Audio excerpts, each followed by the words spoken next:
Hello everyone and welcome back to the Ruby on Rails 20 and 20 challenge. This is week 2, episode 2. So last time I talked to you guys about this restaurant project idea I had, which was creating your first project for like a freelance gig, and you had Frank, and I said let's not get too crazy with the project specifications. But then I started talking to people in the comments, and now the requirements are a little bit crazier. So I'll post the comments on screen right now or something. But basically the conversation turned into actual people actually being affected by this coronavirus outbreak, because I'm recording this on March 27th. So there's people that are shutting the doors in the restaurants, and the people just go home unemployed. And there's some people that don't have a way to order food online off their website. So the new requirements, which I'll probably detail in like a new part 1 episode or something, maybe to pin a comment to the part 1 episode or whatever. The new requirements are whatever we talked about in part 1 previously. So Frank needs a restaurant with the menu and the catering options and the location address on another page. We're also adding the customer reviews and the admin panel so you can edit stuff. But now we're also adding in a new component. We're adding in online ordering. And for this, we're going to be creating a shopping cart. We're going to be using Stripe for checkout. We're going to be deploying this to production, hopefully. I haven't deployed anything to production since about Rails 4, so I'm like 2 years out of date on how to do that. I haven't done it with Webpack, so that's going to be a challenge for me. I also haven't managed to get my Stripe account approved yet, so when I cover setting up Stripe, there's going to be a certain point where I have to point you guys to like another tutorial off my channel, unless I can work this through with Stripe's customer support or something. But for now, I do have Stripe working in development up to a certain point where the payment is sent to the server, like to the test payment. And in the server, I can see it in the log that they did successfully get the request. I just don't get a response because my account isn't verified because my YouTube channel wasn't businessy enough or something. So I'm going to try and work through that. So when we get to production, I will try and link you guys to a tutorial on setting that up if I don't get it set up myself. But yeah, we're going to have Stripe for payment processing with credit cards. We're going to have a shopping cart. The shopping cart will have a bunch of products and order items. You'll be able to see your subtotals and your totals update like in view without having to refresh. So when you scroll through the menu now, you're not just going to see like, oh, pepperoni pizza, barbecue pizza, etc. You're going to see, okay, so there's like an image right here. The image is, one of the featured items. So like maybe the featured item is pepperoni pizza. And then you get down and you see the item, you see like a description of the item, you see the price, and then you see like a thing to add it to the cart. So you'll add it to the cart, it'll update your total. You can then go to your like shopping cart page to remove it from your shopping cart if you want to, or update it, change the numbers, proceed to checkout. Once you get to checkout, you check out with Stripe, so you enter in your credit card information, your address. That gets sent to the server. That response comes back, and it basically says, like, your order's on the way. And then from the restaurant's point of view, they log into their Stripe dashboard where they have, like, all of their payments listed in, like, this super advanced GUI. It's really cool and polished. And then they can say, okay, we have this new order. They want barbecue pizza. Let's get to work, and let's go deliver it. But yeah, that is the new setup. So this is probably going to extend into next week. I can't help it. I'll have the week 3 project be a different project, and I'll also work on this one probably. So week 3's project might be a little bit smaller just to accommodate this one, but I'll see. I've gotten a lot done over the last like day-ish trying to piece this whole thing together because I've never done a shopping cart before. I've never used Stripe checkout before. I haven't done production in years, so all of this is kind of fresh for me. But I'm making good progress. I think I can probably get this done by Sunday, maybe push it into next week. But I really want to get this out because it feels like this is an actually important project. And it's also just a complete project that you guys can see start to finish how something like this is designed, sans the testing and stuff. But yeah, let's go ahead. Let's jump into some code because I've talked for long enough. Okay, so let's go ahead and let's get started. We have a couple options here. I think the easiest thing would probably be to start with a controller for our pages. So we'll start with Rails G controller pages. We want a home page And I guess we can do a catering page. We need a info page. And I think that's it for the generic pages. We're not doing the menu page because we need a specific controller for that, for how we're going to handle things later. And the reviews, I think we'll also want our own controller for that. But for now, I think we're good with this. Now, the next thing we want to do is create the items that go on the menu that eventually will become our products. So for this, we're going to start off by just calling them products instead of like menu items or meals or whatever. So everything that's on the website, we want to be a product. Like if you're looking on the menu and you see a thing, it should be a product. So that means that we'll start with a Rails G scaffold for the products. And there's going to be a few of them. So we're going to start with a name. So every product should have a name. They'll also have a description of type text, and the name is going to be string by default because we're leaving it blank. They're also going to have a price, which is a decimal. They're going to have a couple booleans. So my plan is to hopefully implement some sort of search filtering. So we're going to have a boolean for, and I'm going to try and do these in alphabetical order. gluten_free : boolean. Kosher : boolean. Lactose. I guess it would make more sense if this was dairy. So let's go back and let's say this is dairy_free : boolean. And then we can come back down here. So we have peanut free : boolean. We have vegan boolean, vegetarian boolean. We also then have an available : boolean, a catering : boolean, and a featured : boolean. So let me just, let's run this and then we can come over to app, assets, style sheets, scaffolds.scss, and let's just delete this before it even has the chance to plague us with its pitiful existence. No offense, creator of the scaffold sheet. I hate it with a passion of 1,000 burning suns. Let's come into the DB and migrate folder and let's take a look at these. So by default, we're going to set the name to just be the empty string. The description will also set as default empty string. And we're kind of just doing this so that all of these have a default value, because we're just trying to make sure that we don't miss anything here. So for the price, the default price is just going to be 0.0. Oops.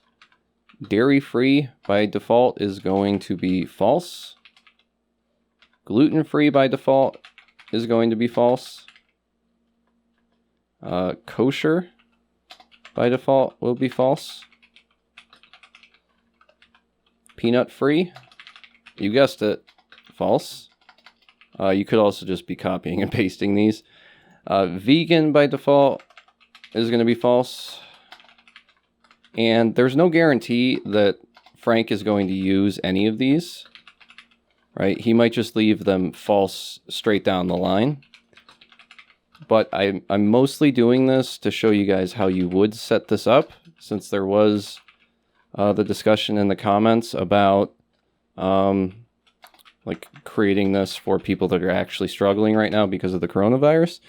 So I just went ahead and I set all of these to false, but we're actually going to make available be true. And I guess we'll leave the rest of them the way they are. So let me go through these and explain.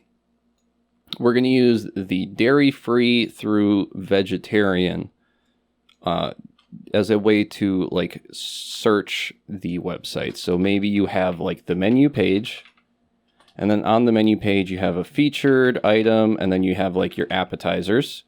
So your featured item is just the appetizers.where featured is true, and then like just in your array, just say like between 0 ... length of this, and we're just grabbing a random element from here. So we'll just grab a random featured item and display it up there for for our menu page. So each category will have, like, you know, when you look at, let me pull up a menu real quick. Okay, so this is a restaurant, like a local restaurant near me.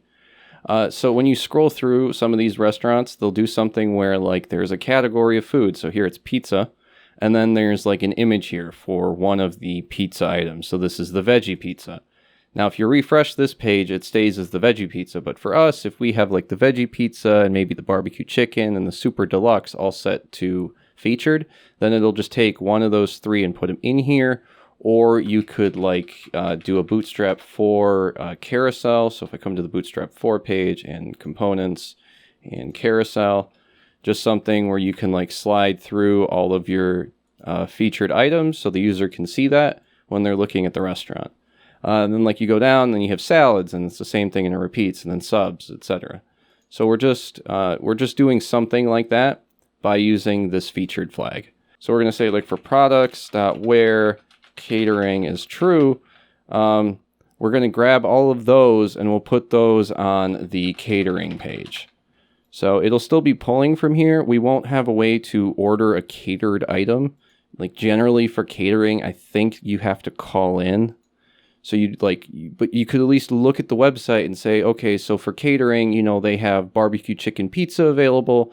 So we'll just order like 50 of those, deliver them to Dean, and then he'll be set for the rest of the week. Because apparently he can eat, you know, 7 1/7 of a pizza per day. It's pushing it even by my standards, but yeah, you get the idea. So that is the catering, and the featured available is just like maybe you no longer serve this. It's still in the database because they didn't delete it, and they're using this to say we used to have this, but now we don't. Or maybe they're out of it, or like maybe there was when they had the recall on Roman lettuce, maybe you just set it to false, but by default it'll be true because if you're creating it, you probably want it to be default by true. And then price, obviously, we're using for the checkout. Description is just going to be like if you have a barbecue chicken pizza, you might say this pizza, like in the description, contains freshly harvested, free-range ham from upstate New York and, you know, gluten-free, dairy-free pasta on top of it or something. Who knows? Not the healthiest meal, but you get the idea. Now, we do have 2 more migrations, I guess, that we need to create here. So for these, let's just go ahead and create them now so we'll have them later. The first one is going to be Rails G model orders. And we want an order to have a subtotal, which is of type decimal. And we also want a total of type decimal. So we can run that. And then we also have a Rails G model order underscore items, which are going to have a quantity of type integer. The references. Okay, so then we also want a product : references. And I think that's it for that one. We also need an order : references, a total : decimal, and a unit underscore price : decimal. So we'll run those migrations. Let's now do a Rails db : migrate command to migrate the database. And I don't have any seeds in this file. Maybe the other one has it.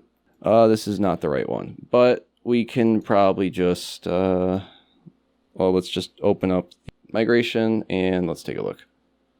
So these are set by default, so we should actually be good to leave some of them blank, I believe. So let's just say, 25.times do I, and then we'll say products or product.create, bang, and then we'll say the name is, let's just create, I guess, the same name a few times here. We're not going to install the faker gem quite yet. So give it a name of pizza, a description of lorem ipsum barbecue chicken, upstate New York, free range dough, comma. Then we'll say price is, let's make it like $11.99, and it is available for catering. So we'll say catering underscore item is true. And we can, oops, I already had that closing parentheses there. So that should hopefully work. So if we save this, we can also, because we are going to be adding user accounts, so let's just go ahead and say user.create. Email will be admin, open up some quotes, admin@example.com, comma. We also have a password, colon, and then we'll just give it a password of password. We also have a password confirmation of password. And then we will say admin colon true. So we haven't created the user yet. We're going to be adding Devise. So let's come down to our gem file. And below image processing, let's just go ahead and say gem Devise. And we'll say gem simple form. And I guess we can also add Bootstrap right here. Don't mind me, I'm just watching this really cool guy who does tutorials on this to remember how to set up Bootstrap, even though I might have done this exact video about 12 hours ago. So we're just going to pretend I'm not doing this and hide my shame. First thing we'll do is we'll add, we'll say yarn add, and let me clear this so you can actually see what I'm doing here, and maybe I'll full screen this just so you can see everything. Yarn add Bootstrap, jQuery, and popper.js. And then while that's running, we can come over to our app, JavaScript, packs, application.js, and we can say import Bootstrap, and then import /src/application.scss. And let's go ahead and let's create this folder. So it's going to be in the packs because we're using /. So we'll say src. And then inside of src, we will say application.scss is the name of a new file. And then inside of this, we want to do an @import tilde bootstrap /scss/bootstrap. And then we can close or save this and close it. We also want a global $$ is equal to jQuery. Next thing we need to do is come over to our config webpack environments. And we want to say const webpack equals require webpack. We then want to say environment.plugins.append, capital P provide, and then colon new webpack.provide plugin. And we open up some parentheses and a brace. And then we need to say jQuery, $$ is jQuery, comma, jQuery with a capital Q is jQuery, comma, and then popper, colon, with a capital P. Open up square brackets, popper.js, comma, and then another one for default. And we can save that. And now let's go ahead and if I minimize this and pull over a window, I might be able to say Bootstrap for docs. Let's come over to the intro and let's just grab a, let's come to components and let's grab a navbar just because it's the thing that I like to use to test this. And then we can come over to application, views, layouts, create a new file, call this underscore navbar.html.erb, paste in the navbar, save it, come over to the application.html.erb, and then we'll do a render layout /navbar, and then we can save that. The next thing we need to do is come down to config and routes.rb, and let's change this get pages /home to be root, and then we'll say pages hash home, which is the pages controller home action. Now if I come over and I open up my terminal again, and I do, let's see, I think we already did a migration, but we'll do it again. We'll just say railsdb:/migrate and rails s. That should at the very least start the server, and then we can see if we horrendously broke everything or if this is working as we expect it to. So if the server starts up properly, it'll probably tell us the webpack needs to compile. Yep, there it goes. And then once it compiles, hopefully we'll see some semblance of a Bootstrap navbar.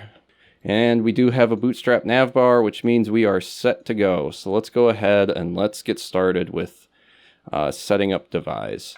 So let's kill the server, and let's say Rails G Devise :install. And then let's do a Rails G Devise :views.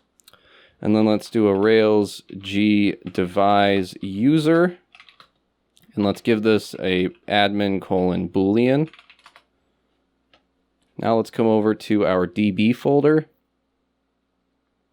Open up the Devise.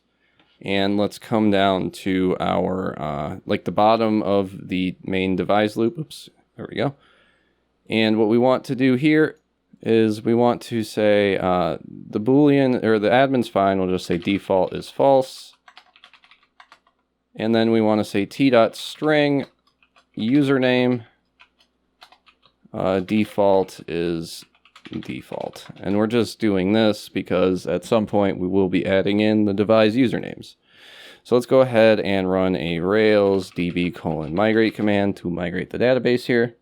And now that I've seen that we're adding the username here, well, I guess it'll be set in the seeds. We should be fine. So now let's go ahead and let's say Rails G simple _form :install and then space -- bootstrap. Okay, and now let's go ahead and let's say Rails S to start the server again. And let's open up our application and refresh the page.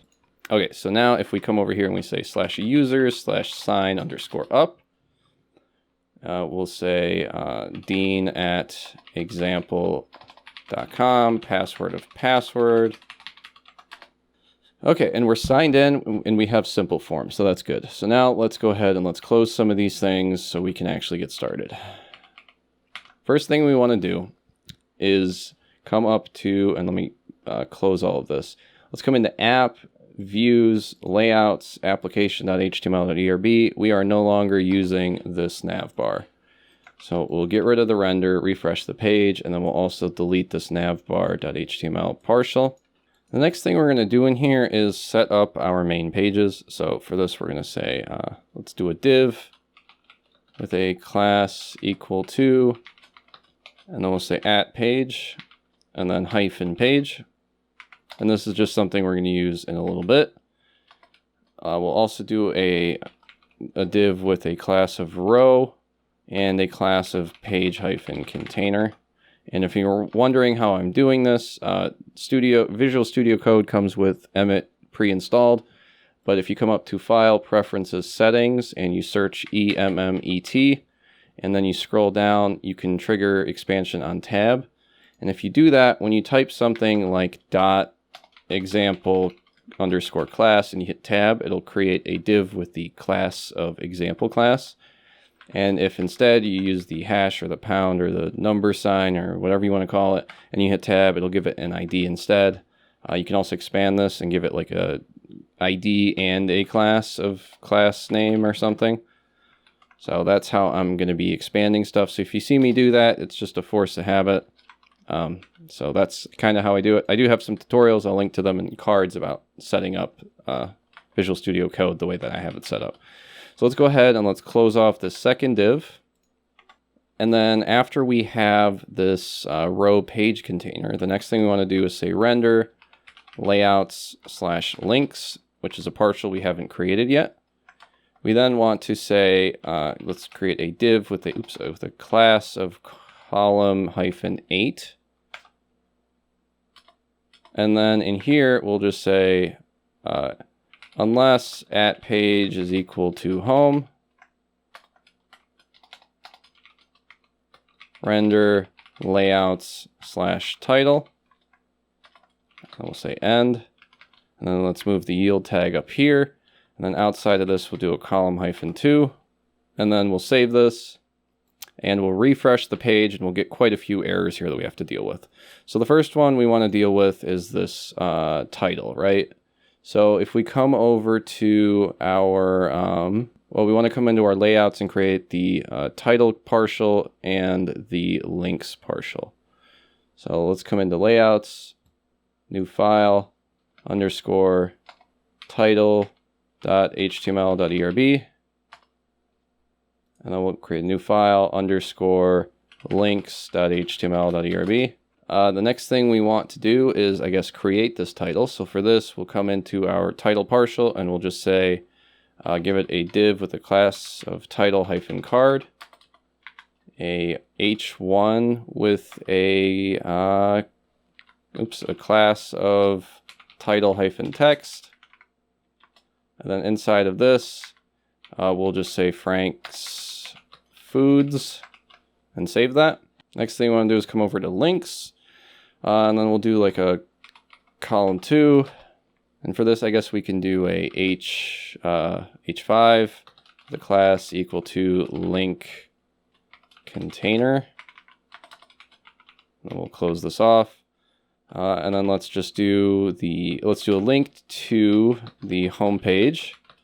We'll give this the root path, a class of link, and then we also want to, and let me just full screen this so you can see this, @page equals home, question mark. So if page is set to home, then give this a class of active, else, which is colon, just return the empty string. So all this is doing is it's checking if the current page is equal to the home page. If it is, give it the active class. If it isn't, then don't give it a class. We'll add a space here. And oops, let's just go ahead and let's copy this a few times. So we have the home. We also have the menu, which we're going to stub out for now because I don't think this exists right now. So let's just leave this blank. And for this, we'll set this to be page menu. We also have one for catering, more information, and eventually customer reviews. So let's go ahead and let's fill these out real quick. So say this is catering, page is catering, set it to active, and we'll say catering path. This is more info, and we'll give this the info path. We'll set this to info. And then the last one is reviews, or like customer reviews, I guess. This will have a path of just blank and a path of reviews. Now let's come in to the home page, I guess, which is under pages, home.html.erb. Let's get rid of this and let's just do a column-8 in here, just so that there's something in here, you know, make it feel a little bit less empty. Next, let's come into controllers and the pages controller. So in here, all we want to do for the home is just set at page equal to home. For catering, we'll say at page equals catering. And then for info, we'll say at page equals info. We'll save this, and then let's go ahead and refresh to run into, oops, this is still here.